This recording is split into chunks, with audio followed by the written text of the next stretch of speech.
Good day everyone! Ako si Angel ay yung lingkod Rai TV. So sa video ko na naman ngayon ay ibabahagi ko naman sa inyo ang aking tugon mula sa katanungan ng isa nating taga-subaybay. Kaya shout out po sa iyo. Sana ang interpretasyon na ito sa gusto yung katanungan at para na din sa inyo dyan na may katulad sa panaginip na ito. Paalala ko lamang lagi na ito ay isang general interpretation. Kaya hinihiling ko sa inyo na unawain at tingnan mabuti yung mga nangyayari sa inyong buhay ngayon at gamitin ang inyong sariling intuition at mag-connect directly sa mga impormasyon na maaaring ibabagi ko. At para labis yung maintindihan ang ibig sabihin ng iyong panaginip ay panoorin nyo ang video na ito hanggang sa matapos. At kung ito ay nag-resonate bawat isa sa inyo, please leave us a comment. At huwag natin kalimutang mag-like, mag-subscribe at i-hit din ang notification bell para maging updated kayo lagi. Sa mga hindi pa nakapag-follow sa aking Facebook page, please i-follow nyo na po Rai TV at i-share nyo na din. Maraming salamat. Ang pagkakaroon mo ng panaginip na tinutulungan mo ang iyong pamangkin mula sa mga bata na gusto sumakal sa kanya ay nagsuggest ng emotional and sensual appetites. At malamang ikaw ay nag-seek ng suporta at mga advice at kailangan or nangangailangan ka ng tulong in some situation or matter. Ang panaginip ay maaari ring nag-signify ng spirituality, peace of mind at freedom mula sa anxiety. Isang recent experience at heartbreak ay maaaring nagpapatibay or nagpapamanhid sa iyo. At ang pag-save mo sa panaginip ay nangangalugan sa iyong identity or sa ibang tao.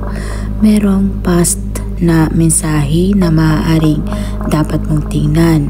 At ikaw ay maaaring nagpapakita sa iyong desire na mag-go unnoticed or mag-lie-low. At ang panaginip ay nagsuggest ng pag-welcome, acceptance at pagkilala. Sinusubukan mong protektahan ang tao sa iyong paligid mula sa iyong mga personal setbacks at emotional outburst. Ang pamangkin naman sa panaginip denotes sa iyong need na ayusin ang mga unresolved issues mula sa iyong childhood.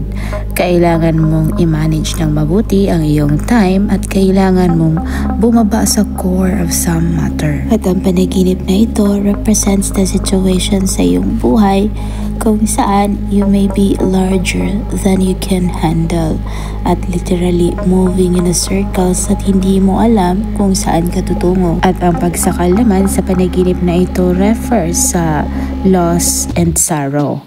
Maring nakaramdam ka or nararamdaman mo na isang parte sa iyong childhood ay nawala. Siguro dumating ka sa punto na napapatanong ka sa sarili mo kung bakit ang lahat ng mga tao na mahalaga sa iyo ay nawawala.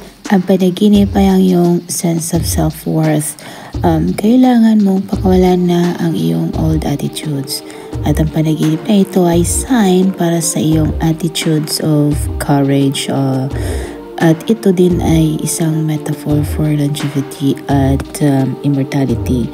Palagi kang tumulong sa iba. Sana nagustuhan niyo ang dream interpretation ay binahagi ko sa inyo ngayon at makibahagi din sa inyo mga opinion at katanungan sa pamamagitan ng pagkomento sa baba.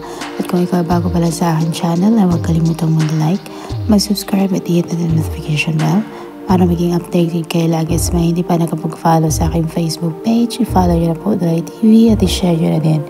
Maraming salamat. Hanggang sa muli. Paalam.